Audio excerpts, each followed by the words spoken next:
కుటుంబంలో నలుగురు ఉంటే నాలుగు ఒక క్రమంగా ఉండడం లేదు, ఎవరి గుణం వాళ్ళది. అందుకని వాళ్ళు ఏం చేశారంటే ఆ రకమైనటువంటి అన్ని సూచనలు చెప్పేటప్పటికి వాళ్ళు దానికోసం ఎత్తుక్కుంటారు. అందుకని గుణాలతో సంబంధాలు పెట్టుకోవాలి, గుణ వ్యవహారం చేయాలి, గుణాలు తగినట్టుగా మనం ఉండాలని. స్వధర్మం అవుతుంది. గుణాలకు విపరీతంగా చేశామా పరధర్మం అయితే భయాన్ని కలిగిస్తుంది. అర్థమైందా? అందుకని ఎప్పుడైనా సరే మీరు గుణాలు తగినట్టుగా మీరుంటే మీరు సేఫ్టీగా ఉంటారు. నలుగురు చూసి అది ఇది పోల్చుకున్నారనుకోండి, గుణానికి విపరీతం కదా, అది భయాన్ని కలిగిస్తుంది. ఏంటో నా మనసు ఇంతే, నా మనసు తగినట్టుగా నేను ఈ వ్యవహారం చేయాలనుకుంటున్నాను అంటే నిర్భయంగా చెయ్యని చెప్తారు వాళ్ళు పెద్దలు. నీ మనసుకి ఎలా ఆలోచిస్తుందో, ఎలా అంగీకరిస్తుందో, ఎలా నువ్వు ఇష్టపడుతున్నావు అలా చేసుకో, హాయిగా ఉంటావు.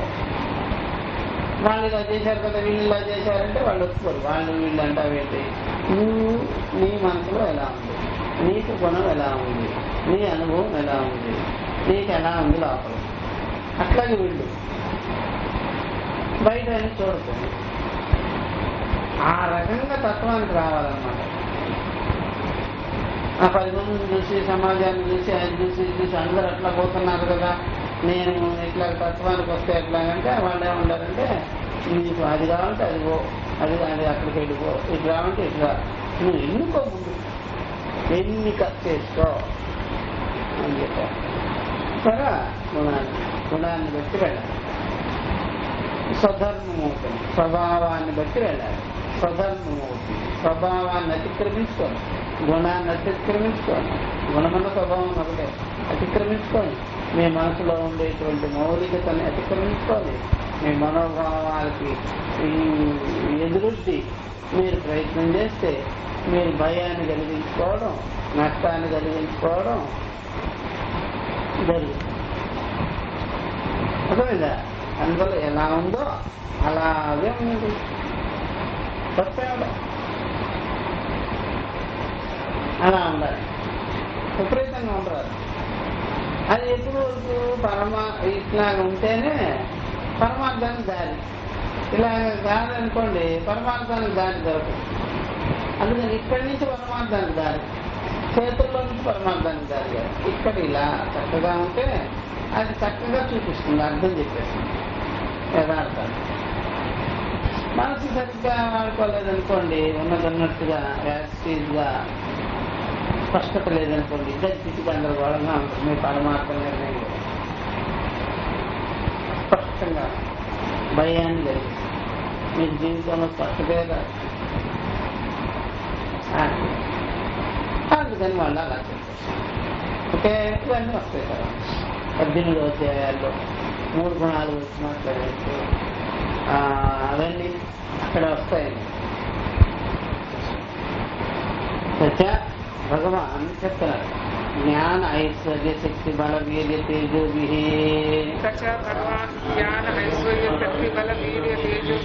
సదా సంపన్న త్రిగుణాత్మిక వైష్ణవీ స్వాం మాయాం మూల ప్రకృతిం వశీకృత్య అజ అవ్యయ భూతానాం ఈశ్వరః నిత్యశుద్ధ బుద్ధముక్త స్వభావః అపి సన్ స్వమాయయా దేహవాన్ ఇవ జాతః ఇవ చ లోకానుగ్రహం కుర్వన్ ఇవ లక్ష్యతే. ఇలాగా ఈ జన్మ రహస్యం, అవతార రహస్యం, వ్యక్తమయ్యేటువంటి రహస్యాన్ని ఇక్కడ చెప్పారు. ఎప్పుడైనా సరే చైతన్యమే అన్ని బాహ్య ధర్మాలంతా అనాత్మ ధర్మాలంతా ఆరోపించుకొని ఏర్పడుతుందన్నమాట. జగత్తు జన్మ వ్యక్తం అవడం జరుగుతుందన్నమాట. దాన్ని ఇక్కడ చూపించారు. సత్య భగవాన్ పరమాత్మ భగవంతుడు ఎవరు? నిత్య శుద్ధ బుద్ధ ముక్త స్వరూపం, సచ్చిదానంద స్వరూపం, చైతన్య స్వరూప. భగవాన్ పరమాత్మ చైతన్య స్వరూపము. నామరూపాలు లేవు దానికి. చైతన్యము అనగానే స్వతంత్రమైనది, తన ఇష్టమైనది, అది తనకు తానుగా ఉండేది. ఏ కాలదేశాల దాని ఎందులేనే లేదు. కాలదేశ రహితమై స్వతంత్రమై స్వనిష్టతో ఉండేటువంటిది ఆ తత్వం. కాబట్టి జ్ఞాన ఐశ్వర్య శక్తి బల వీర్య తేజోభి సదా సంపన్న, ఎల్లప్పుడూ జ్ఞానంతో ఈశ్వరత్వంతో మంచి సమర్థత శక్తి సామర్థ్యాలు ఉండేవి. జ్ఞానము ప్లస్ ఈశ్వరత్వం, చూసారా, తన ఎందు తానుండుట, తన శక్తితో తానుండుట అనమాట. ఐశ్వర్య శక్తి, చూసారా, సామర్థ్యం, బలం, వీర్యం, చూసారా, వీర్యం ఇది కూడా సమర్థతే. తేజస్సు,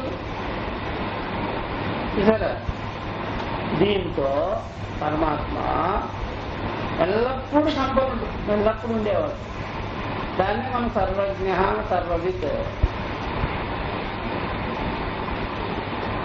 స్వతంత్రత, చూసారా, స్వేచ్ఛ, ఇవన్నీ తనదనమాట. ఎవరిది? చైతన్యం. ఇట్లాంటి తత్వం అది. అది త్రిగుణాత్మికాం వైష్ణవీం స్వాం మాయా మూల ప్రకృతి. ఇది ఇంత విశేషం చెప్పాడు. ఈ 3 గుణాలు ఉన్నాయే, ఈ 3 గుణాలు ఇదే మాయ, ఇదే అవిద్య, ఇదే అవ్యక్తం. సరే, ఇది వైష్ణవీయం మాయా. వైష్ణవీ మాయ అంటే వ్యాపకమైనటువంటి మాయా స్వభావం ఉంది దీంట్లో. వ్యవహార స్వభావం ఉంది, నటన స్వభావం ఉంది. దేనిలో? 3 గుణాల్లో. ఈ 3 గుణాల ప్రకృతి ఉంది, అది మహామాయ. ఇలా అందరిలో అంతఃకరణంలో ఈ 3 గుణాల స్వభావము ఉంటుందన్నమాట. అనుచిత్రం జన్మ. ఈ 3 గుణాల స్వభావం కలిగి వ్యక్తమవుతుంటాయి జీవరాశులంతా. ఈ 3 గుణాల స్వభావాన్ని తన అధీనంలో పెట్టేసుకున్నాడు పరమాత్మ. జ్ఞాని చైతన్యము స్వరూప జ్ఞానం కలిగించుకొని ఉన్నటువంటి తత్వవేత్త 3 గుణాల యొక్క స్వభావాన్ని ఎవరి అధీనంలో పెట్టుకున్నాడు? తన అధీనంలో. తన అధీనంలో పెట్టుకొని వాళ్ళు పుట్టారన్న. అంటే పుట్టిన తర్వాత తెలియలే, ఇది తనలా తెలిసిపోయింది. తన అధీనంలో పెట్టుకునేట్టున్నాడు. పుట్టిన తర్వాత ఎవ్వరికి కూడా జన్మత ఈ రహస్యం తెలీదు. జన్మించిన తర్వాత గురువు దగ్గర జన్మిస్తారు. గురుముఖంగా తత్వ విచారం వల్ల వాళ్ళ జన్మ రహస్యం తెలిసిపోయి, అంతకుముందు జన్మ రహస్యం తెలియదు. ఇంకా కొడతారంటే గురువు దగ్గరికి వెళ్ళి తత్వ విచారం చేసుకునేటప్పటికి జన్మ రహస్యం తెలుస్తుంది. కాబట్టి అప్పుడు మేము ఇలా పుట్టాము, మా జన్మకు మేమే కారణం, ఈ 3 గుణాలు మా అధీనంలో ఉన్నది, అదే మమ్మల్ని ఏది చేయము అని అర్థం చేసుకుంటాం. అలా సామదీపురుడు దీనికి వెళ్ళిన తర్వాత ఈ రహస్యం బయటపడుతుంది. ఇంకెవరి దగ్గరికి వాళ్ళ గురువుల దగ్గరికి వెళ్ళిన తర్వాతనే బయటకు వస్తుంది. అలాగా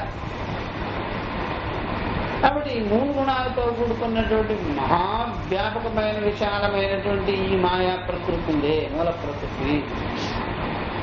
దాన్ని వశం చేసుకొని ఉన్నాడు. వశీకృత్య. ఎందుకని వశం చేసుకొని ఉన్నాడంటే తాను పుట్టుకలేని వాడు కనుక. అజ తానెవరో పుట్టుకలేని వాడు కనుక. చూసారా, ఇది జ్ఞానం కలిగిన తర్వాత గురుముఖంగా వెళ్ళి వాళ్ళు పునర్జన్మ, 2వ జన్మ, 3 జన్మ ఎత్తిన తర్వాత అర్థమవుతుంది. మొదటి జన్మకు అర్థమవుతుంది. గురువాక్యం వల్ల పుడతారు కదా, తత్వ విచారం వల్ల జన్మిస్తారు కదా, అప్పుడు తెలుస్తున్నారు. అంతకుముందు తెలియదు. అప్పుడు స్వాధీనం చేస్తారు. స్వాధీనం. అందువల్ల వాళ్ళ జన్మకు వాళ్ళే మూల కారణం. కాబట్టి ఇలా వశం చేసుకొని అజహ పుట్టుక లేనివాడుగా, అవ్యయ వ్యయం నాశనము లేనివాడుగా, భూతానామీశ్వర సర్వభూతాలకు తానే ఈశ్వరుడుగా, శాశ్వతుడుగా, సాక్షిగా, నిత్య శుద్ధ బుద్ధ ముక్త స్వభావీ, నిత్య శుద్ధ బుద్ధ ముక్త స్వభావుడై స్వరూపుడై ఉండి కూడా ఆయన ఇలా ఉండి కూడా స్వమాయ తన మాయ చేత తానే కల్పించుకున్నాడు కాబట్టి, తానే సంకల్పించాడు కాబట్టి దేహవానివా దేహం ఉన్నట్టుగా, జాతహాయవా పుట్టినట్టుగా, లోకానుగ్రహం కుర్వన్ ఇవ లోకాన్ని జనులని ఉద్ధరించాలి, అనుగ్రహించాలి అన్నట్టుగా ఆయన అవతారం లక్ష్యపబడుతోంది. ఈ విధంగా తోస్తుంది. పరమాత్మ పుట్టేదానికి కారణం ఏంటయ్యా? పరమాత్మ ఈ విధంగా వచ్చిన దానికి కారణం ఏంటయ్యా అంటే, ఈ ప్రకారంగా తాను స్వతంత్రుడయ్యి సర్వశక్తి సామర్థ్యాలు కలిగి స్వేచ్ఛగా ఉంటూ ఈ 3 గుణాల ప్రకృతిని తన అధీనంలో పెట్టుకొని సర్వభూతానికి ఆయన సాక్షి స్వరూపుడుగా ఉంటూ సర్వభూతాన్ని అనుగ్రహించాలి అన్నట్టుగా, దేహం లేనప్పటికీ కూడా దేహవంతుడైనట్టుగా,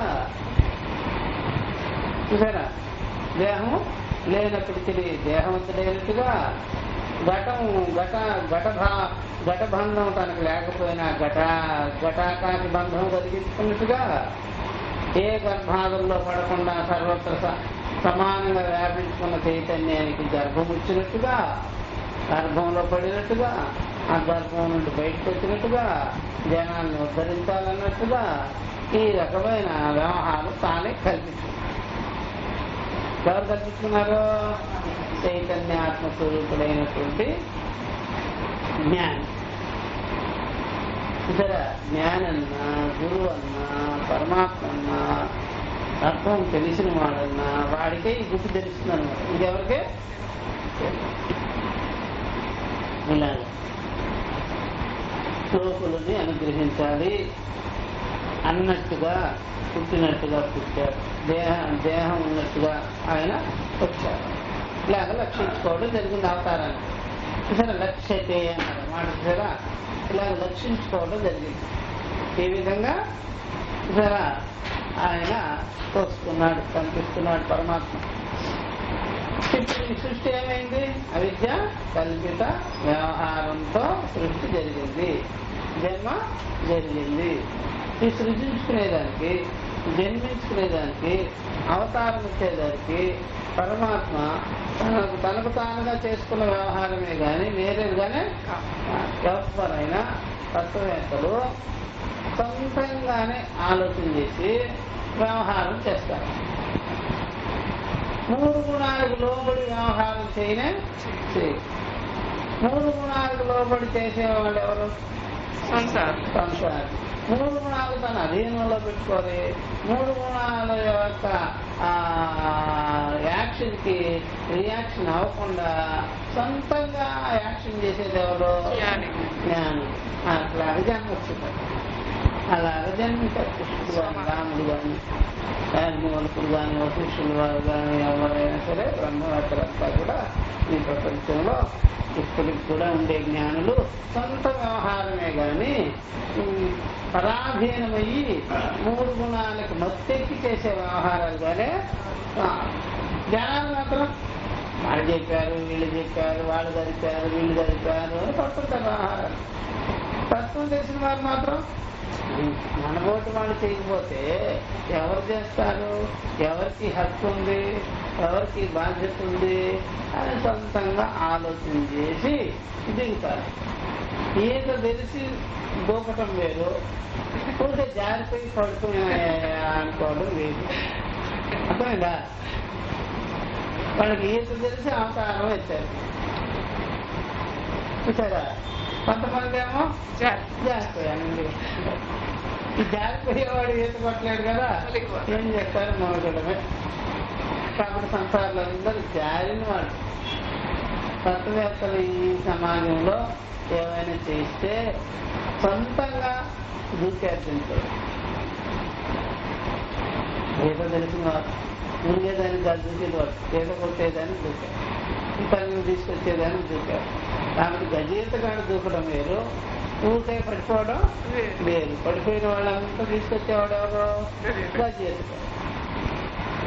అట్లాగనమాట. అందుకని కృష్ణుడు కానీ రాముడు కానీ ఎవరైనా సరే మనం విన్న వాళ్ళ తత్వవేత్తలంతా కూడా ఈ సమాజంలో, ఈ ప్రపంచంలో వాళ్ళకి తెలిసి జన్మ జరిగింది. మత్తెక్కిన జన్మ ఏం కాదు, ఊరికే పుట్టేసినవాడు కాదు.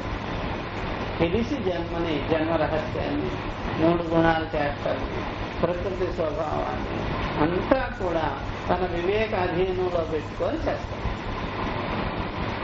కాబట్టి జన్మ బంధాలు, కర్మ బంధాలు ఏమి లేలే, దుఃఖ దోషాలు వాళ్ళకి లేవు. ఎవరికి దుఃఖ దోషాలు ఉంది? సంసారికి అండి. అంతే. ఇది ఆయన అవతారం లక్షణం యొక్క స్వభావం ఉన్నది చెప్పారు కదా. కాబట్టి మమ మాయ దురత్యయ అనేదిగా కూడా నా మాయని, పరమాత్మ చేసుకున్న మాయని ఎవరు దాటలేదు, పరమాత్మ తప్ప అని. అందుకని సామాన్య జనులు వాళ్ళ మాయలు వాళ్ళు రక్షించుకున్నట్టుగా ఉండవు.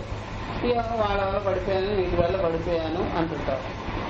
జనాలు ఏమంటుంటారు ఎప్పుడైనా సరే, ఆ కర్మ అండి, ఏ జనంలో చేసుకున్న పాపం అండి, నాకు అది బాగలేదండి, ఇది బాగలేదండి అంటుంటారు. కానీ ఇవన్నీ నేనే కల్పించా, నన్ను ఏం చేస్తాయిలే కారణం అని అనరు. అంటారా?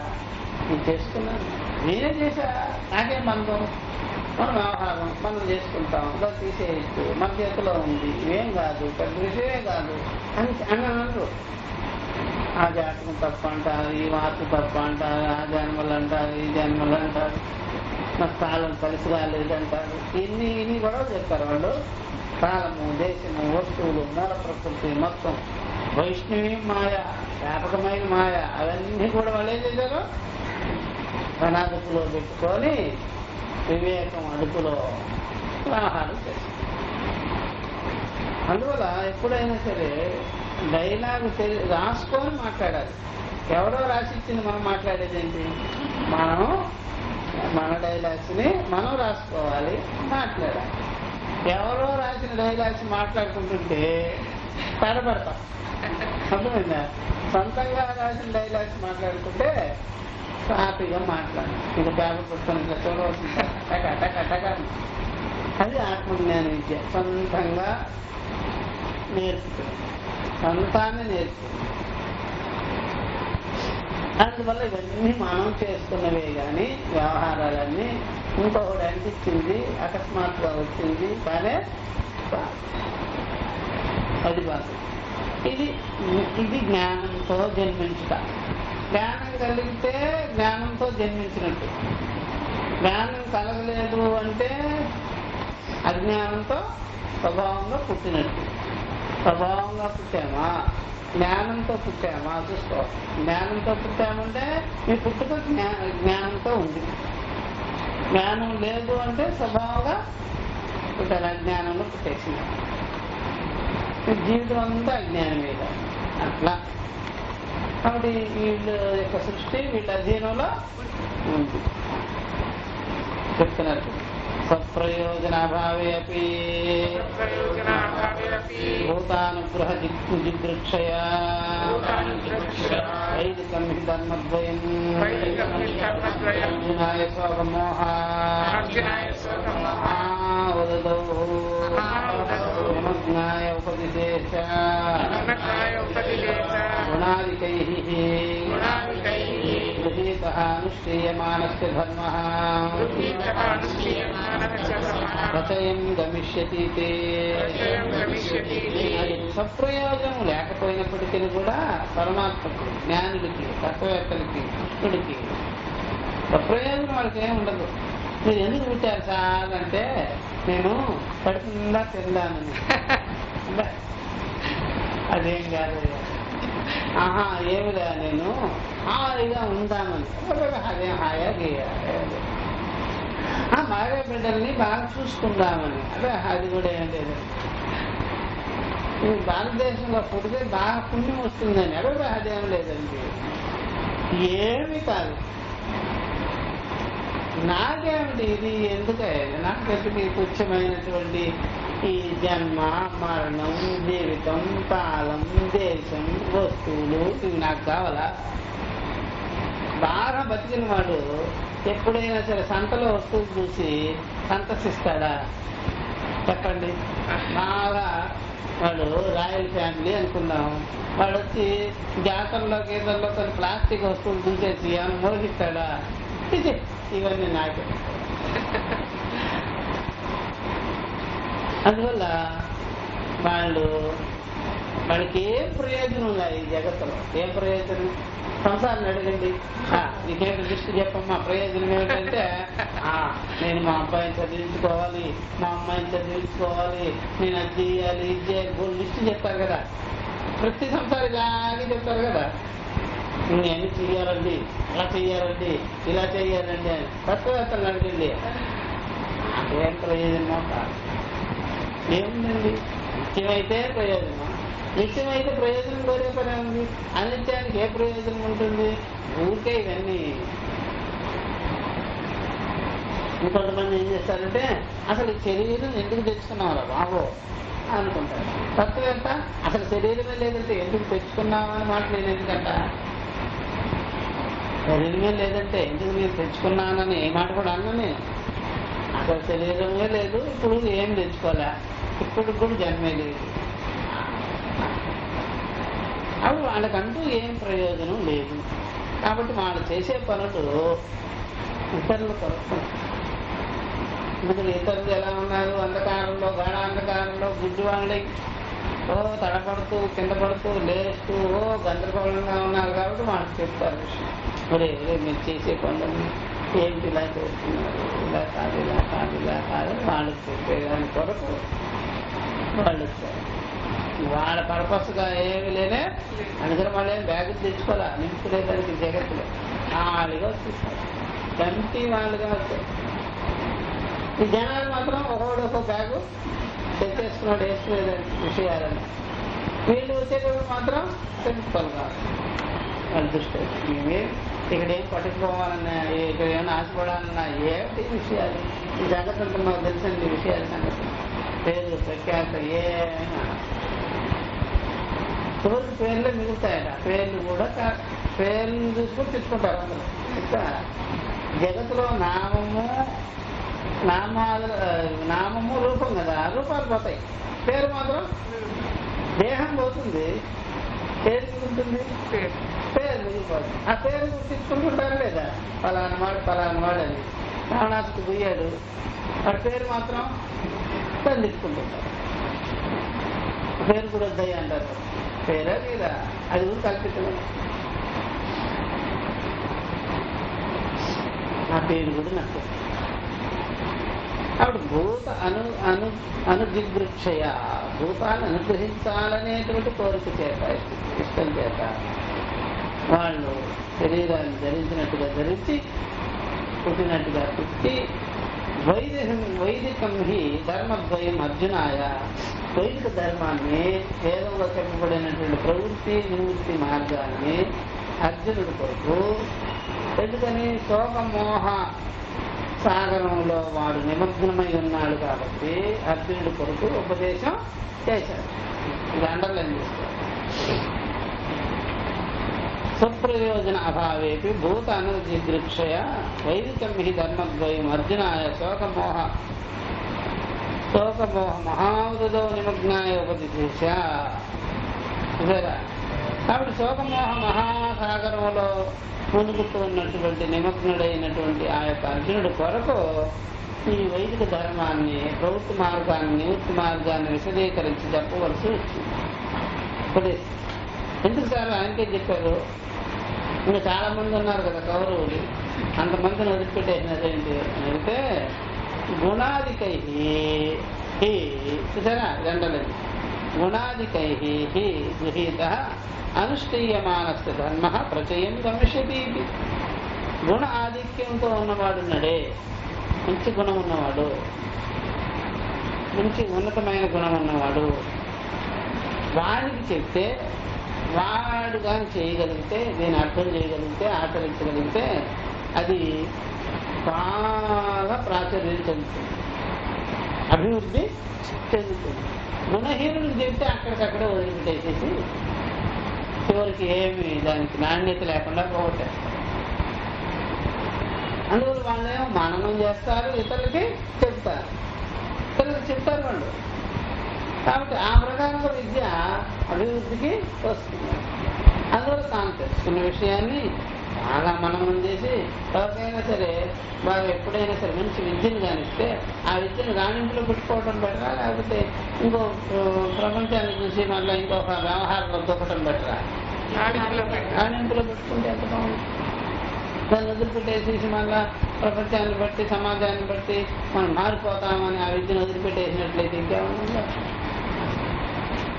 ఆ విద్యలో రమించుకొని, ఆ విద్యను బాగా గ్రహించుకొని ఇతరులకి అందిస్తాడనే ఉద్దేశంతో గుణాధికుడైనటువంటి అర్జునుడికి మంచి బుద్ధి కలిగిన వాడు, మంచి ఏది చెప్పినా పట్టుకునేటువంటి స్వభావం ఉన్నవాడు, ఇతరులకు అర్థం చెప్పేవాడు, ధరించేటువంటి స్తోమత వానిలో ఉంది.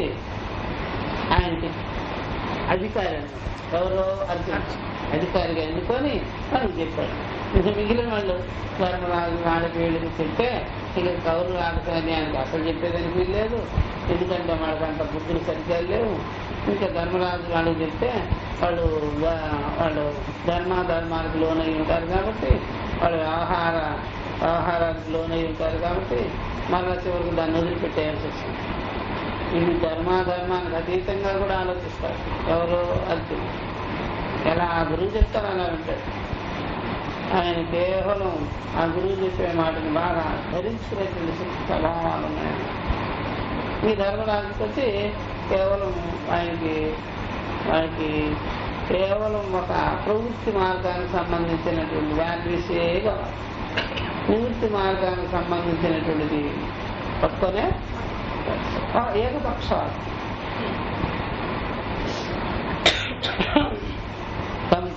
ధర్మం చిత్రం ధర్మం భగవతా యథా ఉపదిష్టం వేదవ్యాసః సర్వజ్ఞః భగవాన్ గీతాఖ్యైః సప్తభిః శ్లోకశతైః ఉపనిబబంధ. కాబట్టి ఈ రకమైనటువంటి ధర్మము, వేదోక్త ధర్మము, ప్రవృత్తి నివృత్తి మార్గాలు భగవంతుడైన భగవంతుడు అంటే గురువు, భగవంతుడైన వేదవ్యాసుడు యథా ఉపదిష్టం, ఆయన ఏ విధంగా అయితే సర్వజ్ఞుడైన వేదవ్యాసుడు కృష్ణుడు ఎలాగా చెప్పాడో భగవంతా యథా ఉపదిష్టం, శ్రీకృష్ణ భగవానుడు ఎలాగ బోధించాడో, ఎలాగ ఉపదేశించాడో అలాగే సర్వజ్ఞుడైనటువంటి భగవాన్ వేదవ్యాస ఆయన కూడా ఈ గీత అని చెప్పబడేటువంటి 700 శ్లోకాలతో కూర్చబడినటువంటి గ్రంథాన్ని ఆయన ఆవిష్కారం చేశారు. 700 శ్లోకాలు అన్నమాట. 701 కాదు, 740 కాదు, 700 శ్లోకాలు. శంకరాచార్య వారు కోట్ చేశారు. చూసారా ఎన్ని శ్లోకాలు? కొన్ని పుస్తకాల్లో 701 ఉంటుంది. చూసారా అది కరెక్ట్. 700 శ్లోకాలే. సప్తభిః శ్లోకశతైః ఉపనిబబంధ తదిదం గీతాశాస్త్రం. చూసారా ఇది అండర్లైన్ చేసుకోవాలి. తదిదం గీతాశాస్త్రం సమస్త వేదార్థ సార సంగ్రహభూతం దుర్విజ్ఞేయార్థం. ఈ గీతాశాస్త్రం ఉందే సమస్త వేదార్థ సార సంగ్రహభూతం. చూస్తే శంకర్ల వారికి కూడా అర్థమైంది. ఇదంతా వేదాంత సారమే, ఉపనిషత్తుల సారమే ఇది గీత అని తెలిసినవాడు శంకరా చెప్పిన తర్వాతే వైష్ణవులంతా దీని మీద దృష్టి పెట్టారు. శంకరా కానీ వేదాంతానికి ఈ విధంగా చెప్పకపోతే ఎవరు చూసేవారు కూడా. కాబట్టి సంగ్రహభూతం దుర్విజ్ఞేయార్థం ఇది బాగా తెలుసుకునే దానికి కఠినంగా ఉంది, అత్యంత కఠినం అనమాట. అది గీతలో పెట్టేస్తారు, గీతలో పెట్టారు. కాబట్టి వేదాంత సారమైనది ఇది సంగ్రహంగా ఇక్కడ చెప్పబడి ఉన్నది. అందువల్ల ఇది మామూలుగా ఊరికే చదువుకుంటే ఊరికే తెలుసుకునేదానికి ప్రయత్నం చేస్తే మళ్ళా గురువు దగ్గరికి వెళ్ళే బాగా తెలుసుకోవాలి. అందులో గీత గురువు దగ్గరే వినాలి, ఇంకా జనరల్గా చెప్పేది కాదు. అందుకనే ఎక్కడెక్కడో ఈ యొక్క గీతని సకల గీతలుగా వల్లించి చెప్పేస్తున్నారు. తప్పకూడదు, విషయమే మూడు ఉంటుంది. దాని